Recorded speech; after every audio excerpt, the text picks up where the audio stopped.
Is an unjust law still law? Must an unjust law still be obeyed? These questions have been debated throughout history, yet these questions already rest upon an assumption. They assume that law already exists and already stands before us as an object of examination.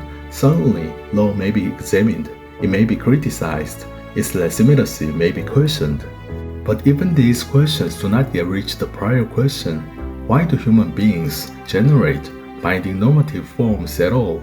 Throughout history, many laws have been made by human beings. Human law at least cannot be understood apart from the reality that human beings live together. Therefore, before asking whether a law is just, and before defining what law is, we must begin with a fact about ourselves. I am alive, you are alive, he is alive, and she is alive. We do not exist alone in the world. A person lives among others. We live together. And here the question shifts, not what is law, but rather what does it mean for human beings to live together? To live together is not merely to exist in the same place, it is more than occupying the same world. For when people live together, their lives become intertwined. Words are spoken, actions are taken, promises are made, expectations arise, responsibilities emerge. One person's action may benefit another or harm another. One person's promise may become another person's expectation. One person's choice may shape another person's life. To live together, therefore, is not merely to stand alongside others, it is to stand within a web of relations. And yet, something remains, for even within these relations, one person does not fully know another. I may hear another's words, yet not know the whole intention behind them. I may witness another's actions, yet not know what lies within. I may remember what another has done, yet not know what another will do. And so a question appears. What kind of relation is this in which our lives become intertwined, yet one person never fully knows another? This relation, therefore, is not a relation of complete knowledge, for one person never fully knows another, and yet this does not make relation impossible, nor does it make life together impossible, for despite this, people continue to speak, to act, to promise, to expect, and to live with one another. Why? Because complete knowledge is not required for relation, and complete knowledge is not required for trust. Trust does not arise because another person is fully known. Rather, trust becomes possible where another person is not fully known. For if another person were fully known, trust would no longer be necessary. There would be only knowledge. But human beings do not stand within such a relation. We live with one another without complete knowledge of one another, and yet we continue to stand together. Thus, trust is not the result of complete knowledge, it is the possibility of standing together without it. But the question arises, is trust merely standing together without complete knowledge? Trust is not ignorance. To trust another is not to know nothing about another, nor is trust the absence of judgment, for trust does not require that all questions disappear, and trust does not require that all uncertainty be removed. If complete certainty were required, trust would become impossible, for one person never fully knows another. And yet, people continue to speak, to promise, to expect, and to stand with one another, for trust does not stand upon complete certainty, nor does it stand upon complete ignorance, it stands between them. Therefore, trust is neither ignorance nor certainty. It is the possibility of not withdrawing openness from another where complete knowledge is not given. Yet this same condition does not make only trust possible, for if complete knowledge is not given, then openness may also be withdrawn. Just as trust becomes possible where another person is not fully known, distrust also becomes possible where another person is not fully known. For distrust does not arise because another person is fully known, nor does it arise because relation has disappeared. Rather, it arises within relation itself. For one person may begin to withhold openness from another, the other is no longer received simply as one with whom I may stand. The other may begin to appear as one from whom I must guard myself. Yet distrust itself is not always destructive. To question is not yet to destroy, to examine is not yet to reject, to test is not yet to withdraw from relation, for distrust may appear as caution, as discernment, as examination, as a search for what is true. For distrust need not remain distrust, for what is sought may also be found. Therefore, the question is not whether distrust exists, the question is how distrust begins to operate within relation. For distrust does not become destructive simply because it exists. Distrust may question, it may examine, it may test, and yet relation may remain open. The problem begins when distrust no longer operates within relation, but begins to close relation itself. For one person may no longer receive another's words as words they may be trusted. A promise may no longer appear as a promise. An action may no longer be received as mere action. The other may begin to appear primarily as a threat.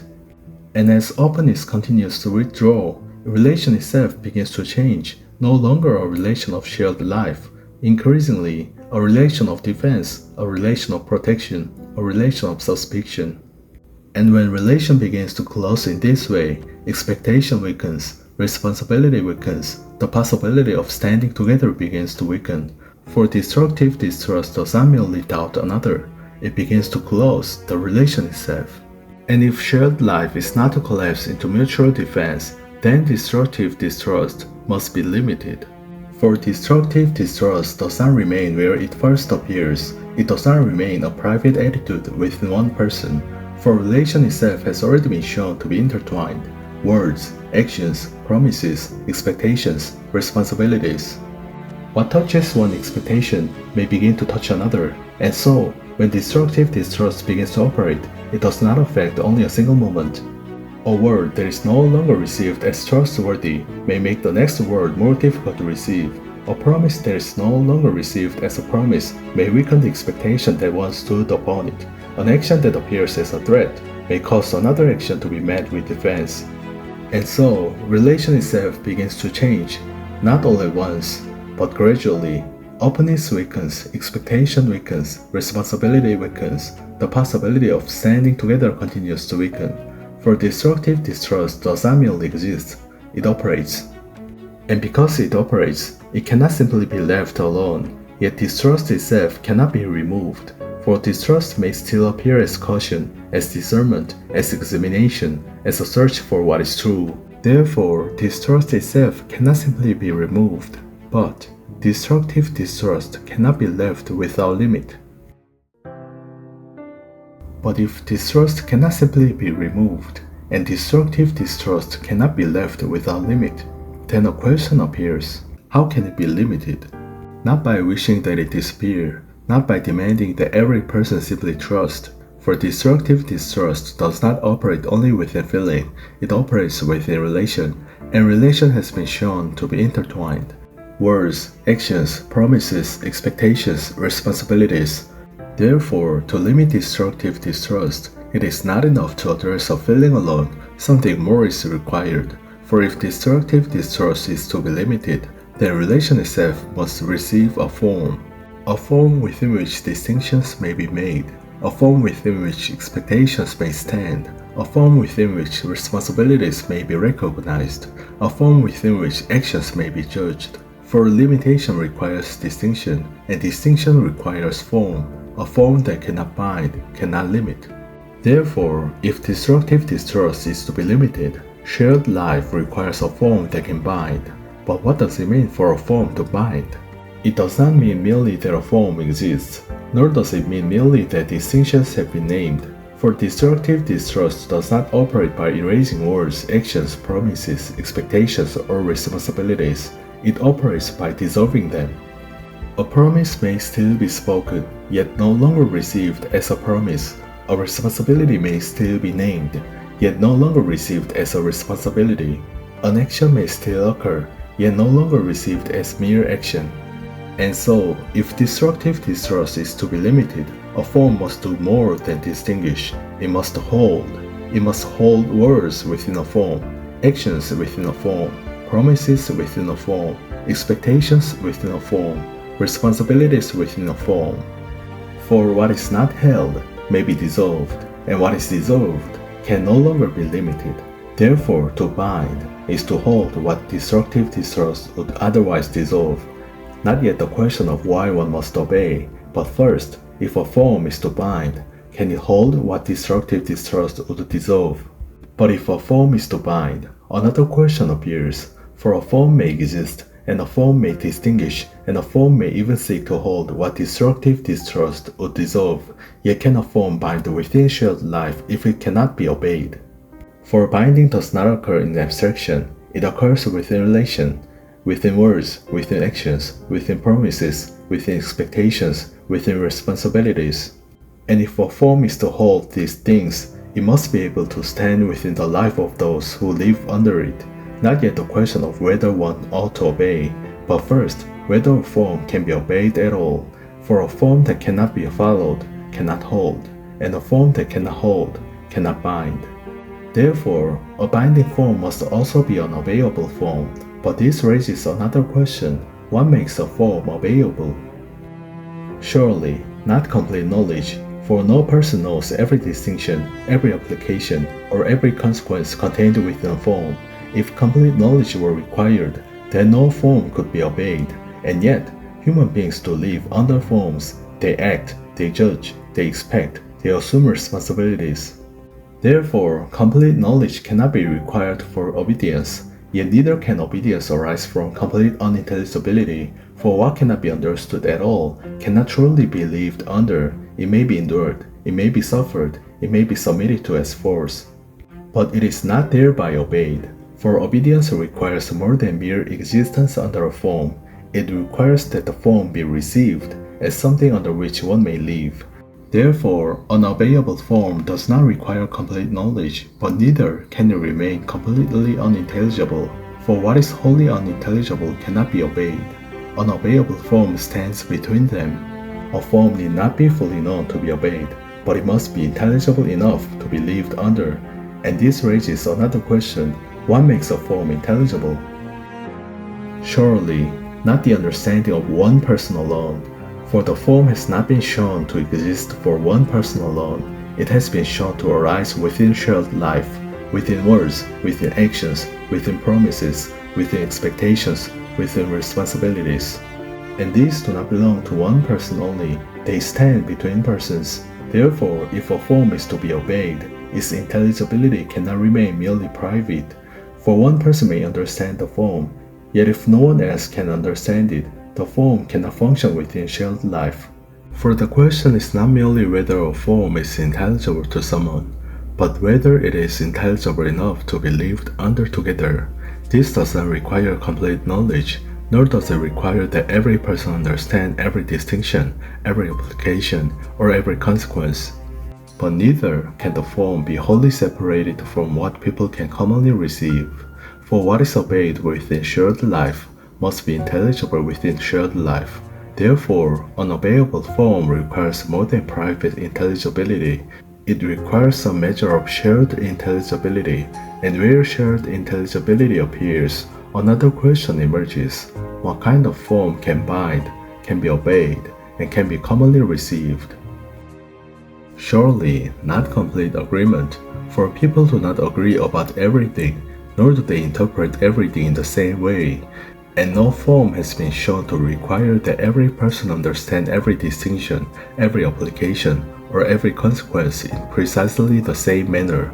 For shared life does not require complete agreement, it requires that people be able to live together despite disagreement. Therefore, common understanding cannot mean that all differences disappear, nor can it mean that every judgment becomes identical. Rather, it means that a form is not wholly severed from what people can commonly understand. For if a form becomes entirely detached from what people can understand together, it may still exist, it may still be enforced, but it can no longer be commonly received. And what cannot be commonly received cannot function as an obeyable form within shared life. Therefore, a form need not require complete agreement, nor complete knowledge, but it must remain sufficiently connected to common understanding to be lived under together. For shared life, requires more than private intelligibility. It requires a common understanding sufficient for shared life. And now the question becomes more precise. What kind of form can bind, can remain obeyable, and can remain connected to common understanding?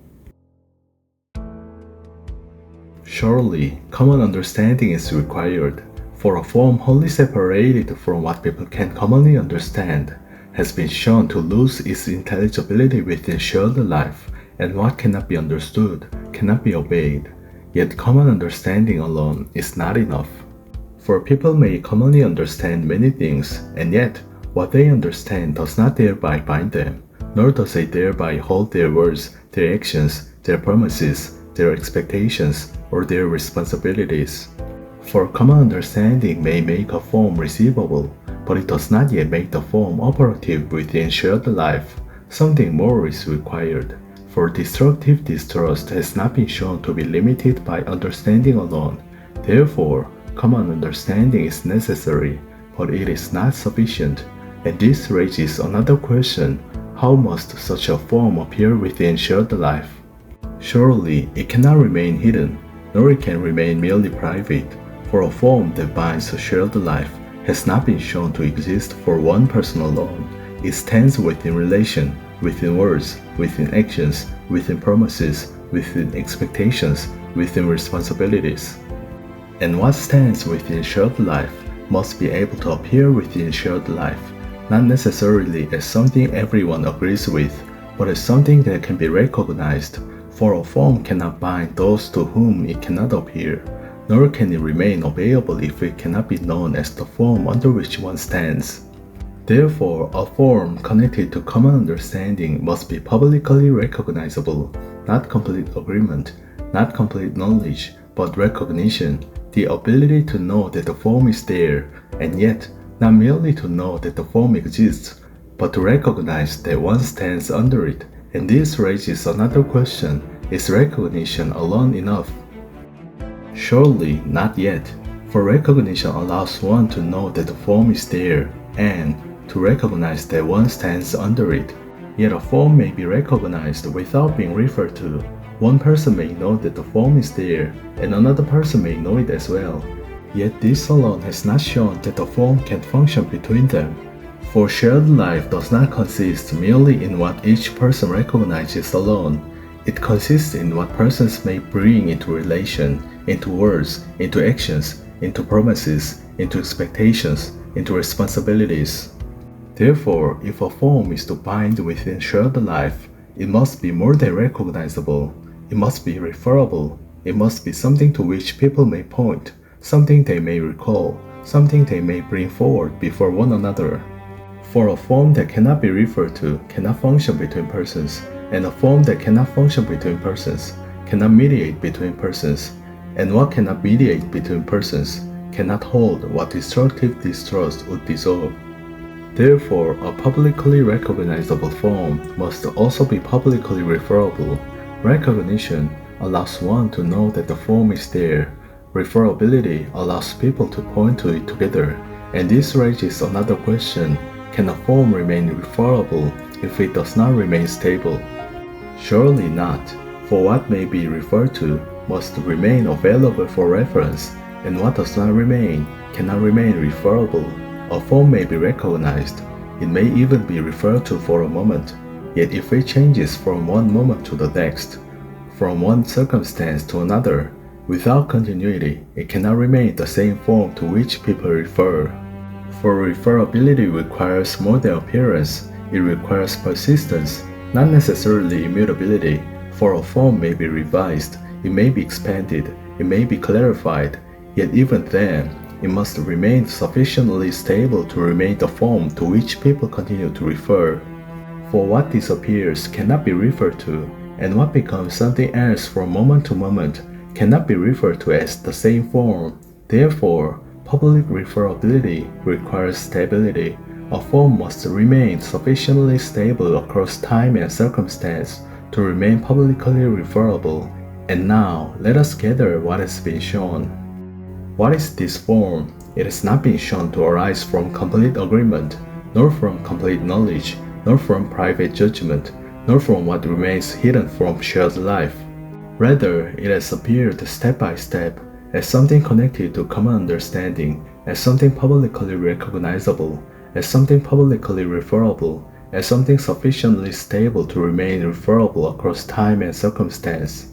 It is not merely a thought, nor merely a feeling, nor merely an individual judgment, for it stands within shared life, between persons, within relation, and because it stands within shared life, it must remain intelligible, recognizable, referable, stable. Therefore, this form has not been added from outside what has been shown. It has emerged from what has already been shown to be required, a public form, a referable form, a stable form, a form connected to common understanding. And this raises another question: what can such a form hold within shared life? Surely, it can hold what destructive distrust would dissolve, for destructive distrust has not been shown merely to affect one thought, or one feeling, or one judgment. It reaches into relation, into words, into actions, into promises, into expectations, into responsibilities. And what destructive distrust reaches, it may weaken, distort, or dissolve, yet a form that remains intelligible, recognizable, referable, and stable does not allow these things to scatter without distinction. For words may still be heard as words, actions may still be judged as actions, promises may still be heard as promises, expectations may still be recognized as expectations, responsibilities may still be recognized as responsibilities. Not because destructive distrust has disappeared, but because the form remains, a form within which words, actions, promises, expectations, and responsibilities may continue to stand in relation. Therefore, such a form can hold within shared life what destructive distrust would dissolve, and this raises another question: in what forms may such a structure appear? Surely, not in one form alone, for what has been shown is not merely a law, it is a public form, a referable form, a stable form, a form connected to common understanding. And such a structure may appear in different ways, sometimes as custom, sometimes as rule, sometimes as agreement, sometimes as institution, and sometimes as law. For all of these may stand within shared life, all of them may be recognized, referred to, and maintained across time and circumstance, not because they are identical, but because they may participate in the same structure, a structure through which words, actions, promises, expectations, and responsibilities may continue to stand in relation. Therefore, what has been shown is not one form alone, but a structure that may appear in many forms, and among them, law appears. But this raises another question: why does law stand as a representative public form of this structure? Not because law alone can take this form, nor because all other forms must become law, for what has been shown must also appear as custom, as rule, as agreement, or as institution. Yet law stands in a distinctive way, for law does not merely participate in this structure, it openly claims to bind, not in secret, not merely within private judgment, but within shared life, before persons, between persons, and across persons. For law does not merely appear, it presents itself as a form under which persons stand, a form through which words, actions, promises, expectations, and responsibilities may be publicly judged, publicly recognized, and publicly referred to.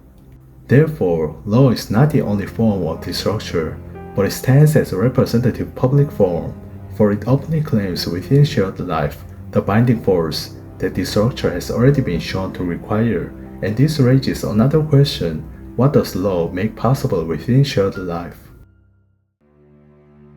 Before that question is answered, another must first be considered, for law has appeared as a representative public form, a form that openly claims to bind within shared life. Yet what has been shown of law has not thereby shown that law creates trust, for law does not make one person fully know another, nor does it remove the incompleteness of human knowledge. One person may still conceal, another may still misunderstand, and neither has thereby come to complete knowledge. Nor has law been shown to create openness toward another, For trust has not been defined as complete knowledge, nor as certainty, but as the possibility of not withdrawing openness from another where complete knowledge is not given. And law has not been shown to produce such openness, for a form may bind, and yet those who stand under it may still distrust one another. Therefore, law has not been shown to create trust, and this raises another question. If law does not create trust, what does it make possible? Surely, it does not follow that law does nothing, for law has already been shown to stand as a representative public form, and a public form does not merely exist, it makes possible what may be brought before others, what may be referred to, what may be judged. For words need not remain mere assertions, actions need not remain mere occurrences, promises need not remain mere claims, expectations need not remain merely private, responsibilities need not remain unassigned. For law makes possible a public space within which such things may be brought forward, examined, contested, defended, and judged, not necessarily rightly, not necessarily perfectly, but publicly. For law has not been shown to remove disagreement, nor has it been shown to remove distrust. Yet it makes possible something else, a form within which words, actions, promises, expectations, and responsibilities may stand before others as matters of public judgment. Therefore, law has not been shown to create trust, but it has been shown to make public judgment possible within shared life. And this raises another question: why does public judgment matter where distrust remains? Surely, not because distrust has disappeared, for one person may still suspect, another may still conceal, one may still accuse, another may still deny. Distrust has not thereby been removed, yet neither does it follow that distrust may dissolve all relation, for what is being brought into public judgment need not remain within private suspicion or private judgment alone. Words may be publicly considered, actions may be publicly examined, promises may be publicly contested, expectations may be publicly recognized, responsibilities may be publicly assigned, not because all persons agree, nor because all persons trust, but because such matters may stand before others within a public form, and what stands within public judgment need not be resolved by private suspicion or private judgment alone, for suspicion may remain, yet it no longer stands alone, it stands alongside public judgment. Therefore, law has not been shown to remove distrust, but it has been shown to limit the power of distrust to dissolve relation within shared life.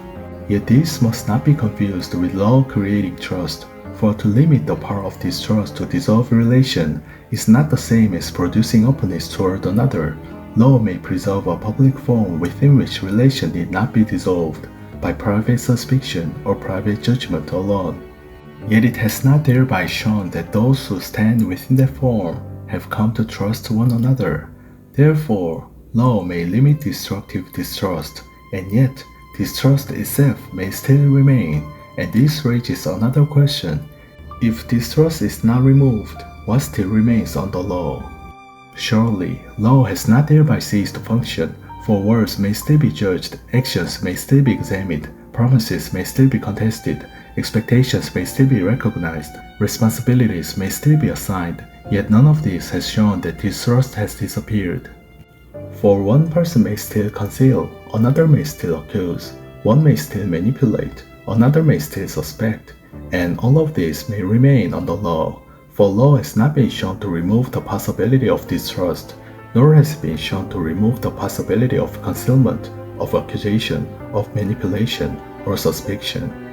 For law may govern what is brought into public judgment, yet the one who brings it forward may still distrust, the one who defends it may still distrust, the one who contests it may still distrust. Therefore, distrust remains even where law remains, and this raises another question. If distrust remains under law, what does law not reach? Surely, law reaches what may be brought into public judgment, words, actions, promises, expectations, responsibilities, for such things may be examined, defended, contested, and judged. Yet what has been shown to stand within public judgment is not thereby the one who brings it forward, nor the one who defends it, nor the one who contests it. For law may govern what is judged, yet every judgment still proceeds from someone. But it has not been shown to govern the one who judges, for judgment may be public, yet the direction from which one judges may still remain hidden. One may judge while distrusting, another may judge while concealing, another may judge while manipulating. And law has not thereby been shown to remove such possibility. Therefore, law can govern what may be publicly judged, but it has not been shown to govern the one who judges, and this raises another question. If law cannot finally govern the one who judges, what can? Before the question is answered, another change must first be seen, for law has not only stood as a public form, nor only made possible public judgment. Once established, law itself may also be known, for what stands publicly may also be read, learned, remembered, studied, interpreted, and referred to again. For law does not only stand before persons, it also stands before their understanding, not merely as a form through which judgment proceeds, but also as a form that itself becomes an object of knowledge. Therefore, law has not only been shown to govern public judgment, it has also been shown to become something that may be known, and this raises another question: what becomes possible once law itself becomes known? Surely, what becomes known does not thereby remain merely known, for what may be read may also be recalled, what may be learned may also be applied, what may be remembered may also be brought forward, what may be interpreted may also be employed. For knowledge does not merely receive, it also makes possible use, and law, once known, does not cease to be law, yet it also becomes something that may be used, not only to judge, but also to guide, to appeal, to defend, to answer, and to act. Therefore, what has become an object of knowledge has also become something that may be used, and this raises another question: from what direction may law be used? Surely, law does not cease to function as law because it is used, nor does its public form thereby disappear, for what may be used need not cease to be what it is. Yet what may be used need not be used from one direction alone, for law may still be appealed to through trust, and the same law may also be appealed to through distrust. The same law may still be followed through trust, the same law may still be employed through distrust, not because the law has changed, but because the direction from which it is used has not thereby been shown to be the same. Therefore, law may still function as law, and yet be used from trust or from distrust. And this raises another question: does the limiting function of law govern the direction from which law is used? Surely, law has already been shown to limit the power of destructive distrust to dissolve relation, and yet it has not thereby been shown to govern the direction for which law is used. For law may preserve a public form, it may hold words, actions, promises, expectations, and responsibilities within public judgment. Yet none of this has shown that the one who uses law has thereby been directed toward trust, for the function of law and the direction of its use have not been shown to be the same. One belongs to the form, the other belongs to the one who uses the form.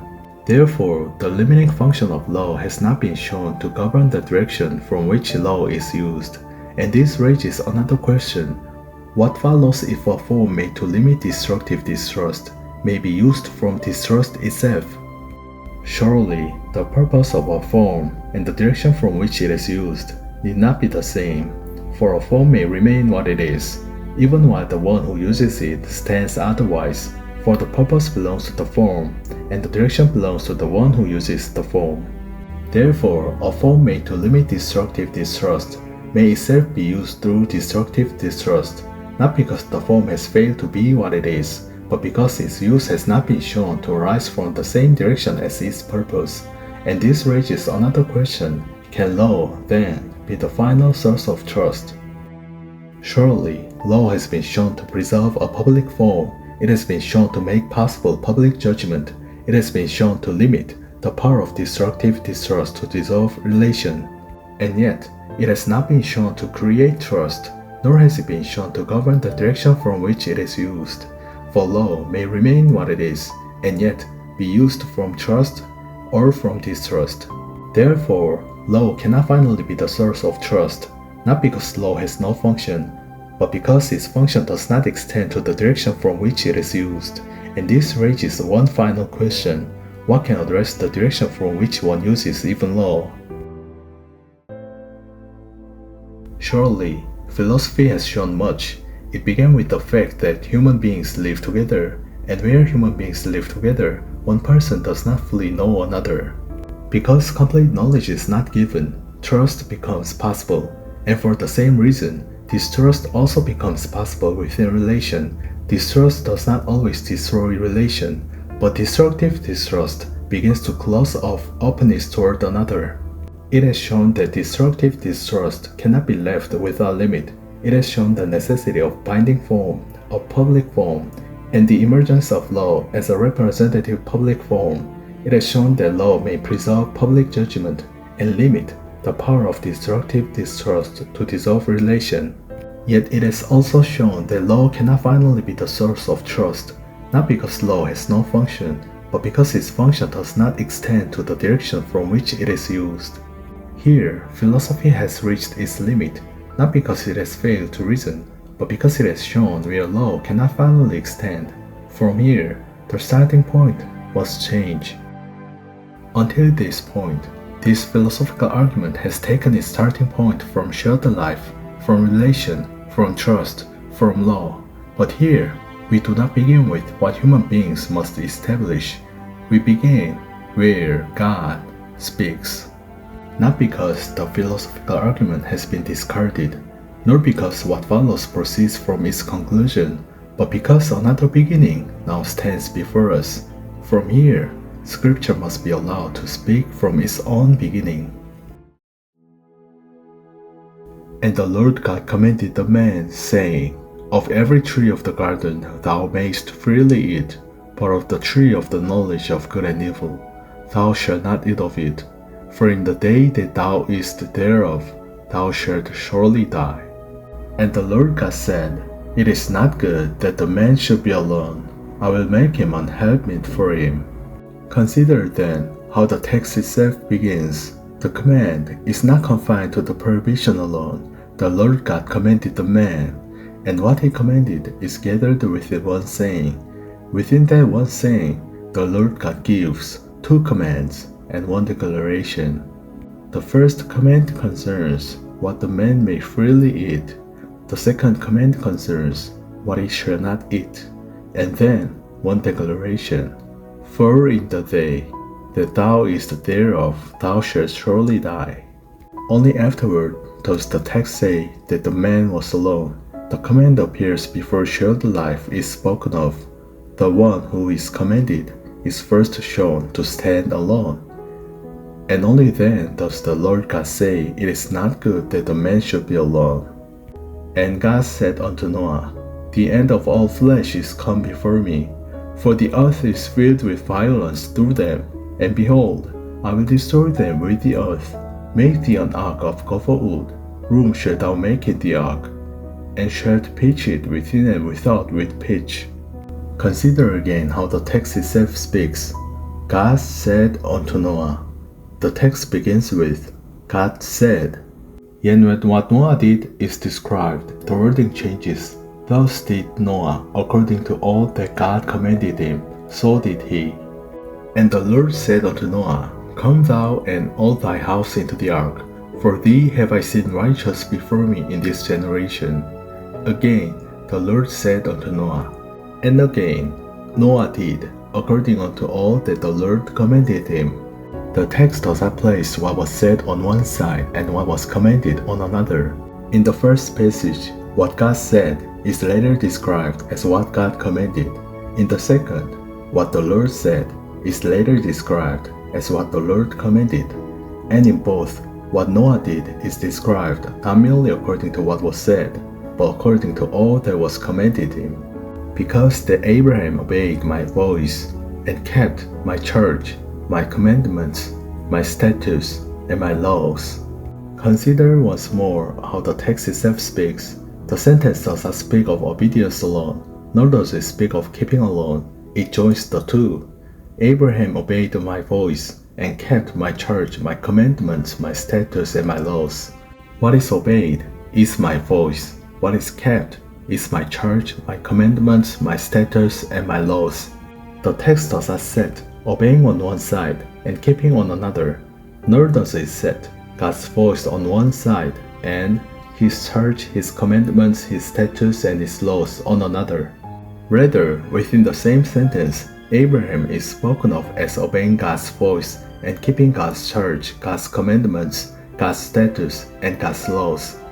Yet this does not make these words indistinguishable. The text names them distinctly: my voice, my charge, my commandments, my statutes, and my laws.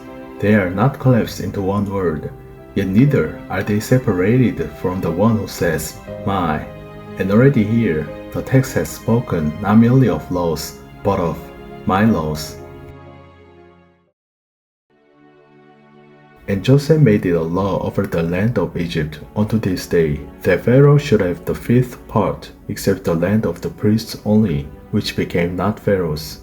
Consider then how the text speaks of law here.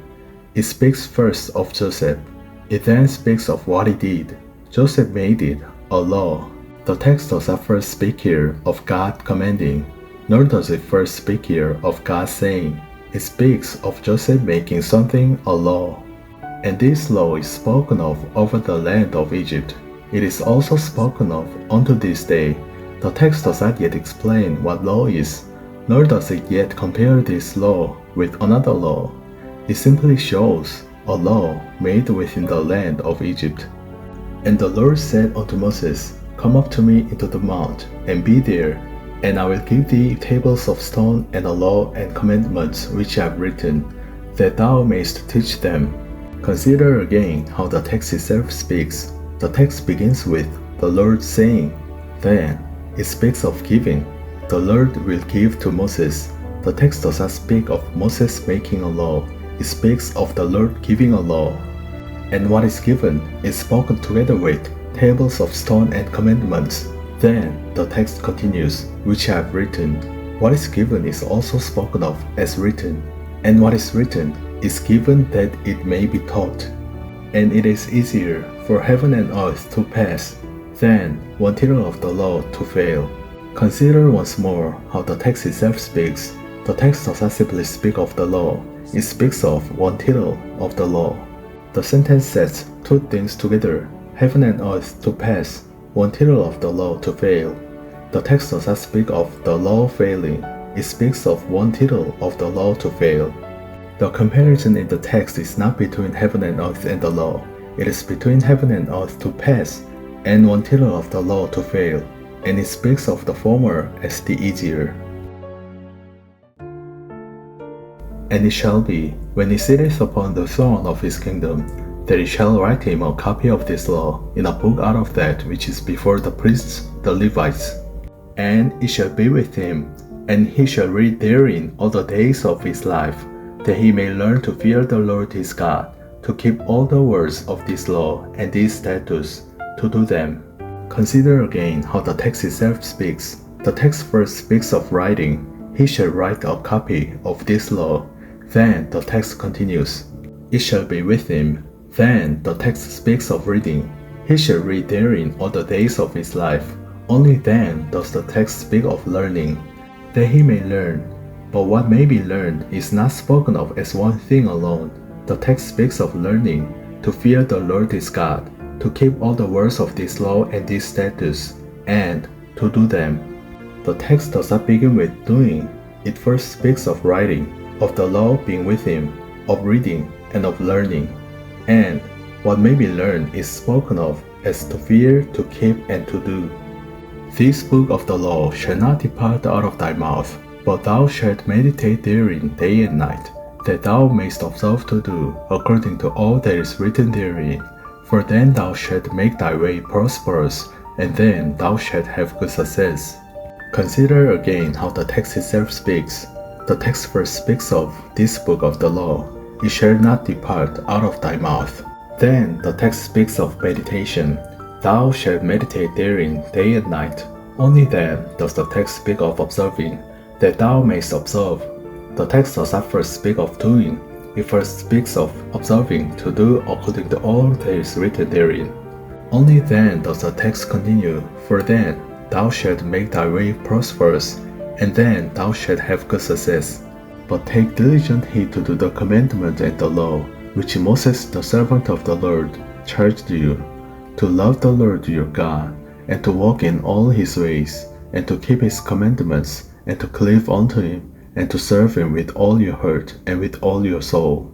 Consider again how the text itself speaks. The text first speaks of taking diligent heed. Then the wording unfolds through to do, to love, to walk, to keep, to cleave, and to serve.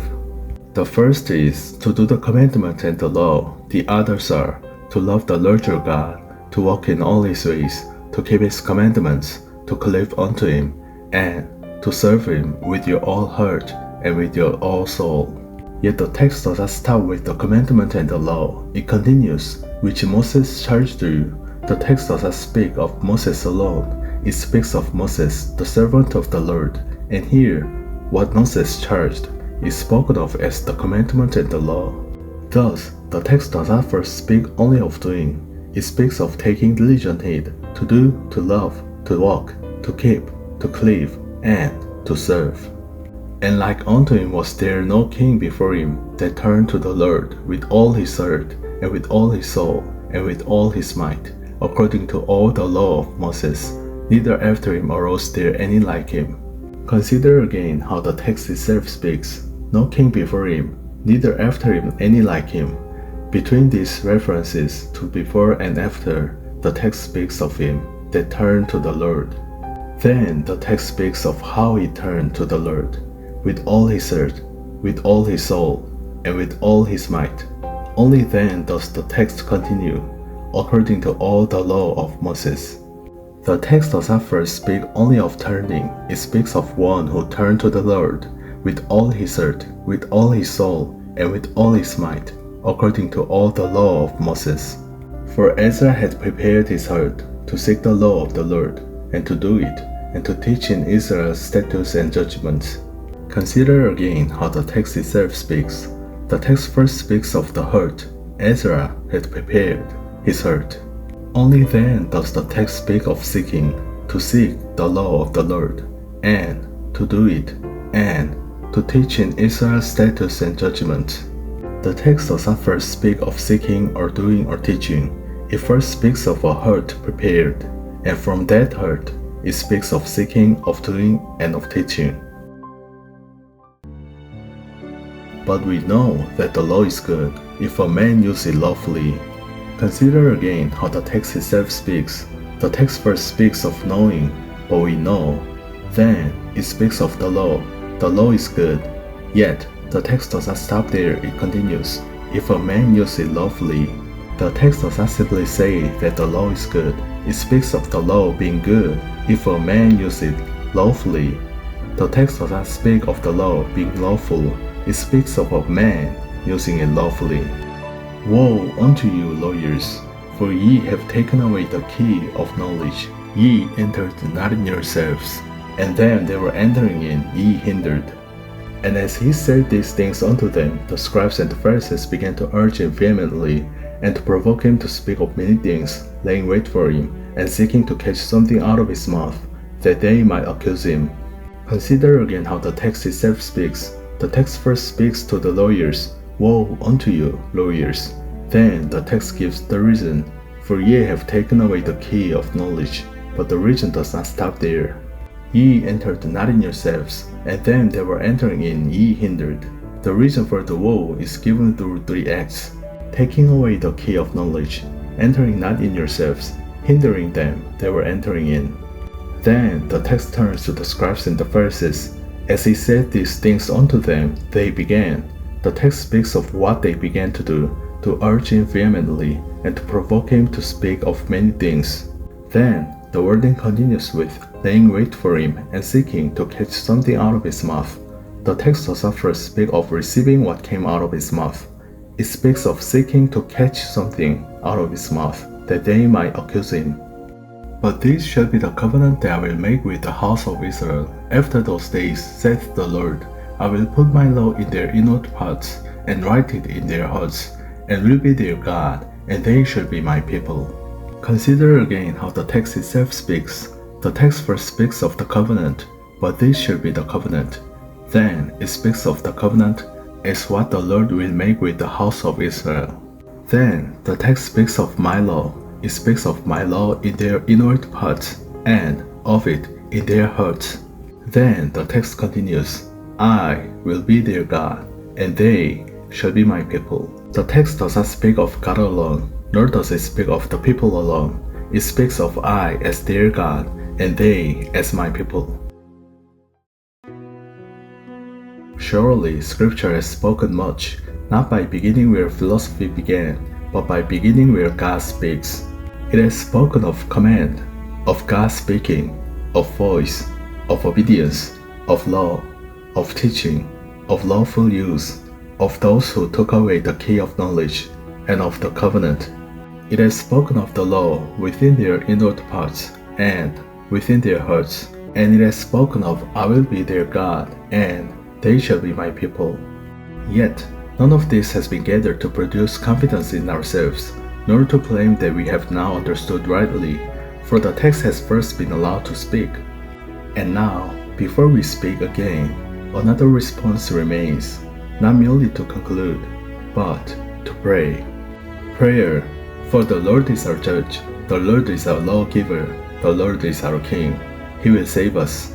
O Lord, you are our judge, you are our lawgiver, you are our king, you will save us. There is one lawgiver who is able to save and to destroy. Who art thou that judgest another? O Lord, there is one lawgiver, and I am not he. Teach me not to judge another as though judgment were mine. Judge not, that ye be not judged. O Lord, teach me to lay down the place I have taken as judge. Teach me to stand under your judgment, rather than over another. Jesus said unto him, Thou shalt love the Lord thy God with all thy heart, and with all thy soul, and with all thy mind. This is the first and great commandment, and the second is like unto it, Thou shalt love thy neighbor as thyself. O Lord, write your law within my heart. Teach me to love you with all my heart, with all my soul, and with all my mind. Teach me to love my neighbor as myself. Let me not merely know your word, but stand before you under it. Let me not merely speak of truth, but be found walking in it. Let me not use even what is good from a heart turned away from you. Let my judgment be humbled before your judgment. Let my speech be cleansed before your word. Let my love be established by your commandment, and aligned towards you. In the name of Jesus Christ, Amen. Soli Deo Gloria.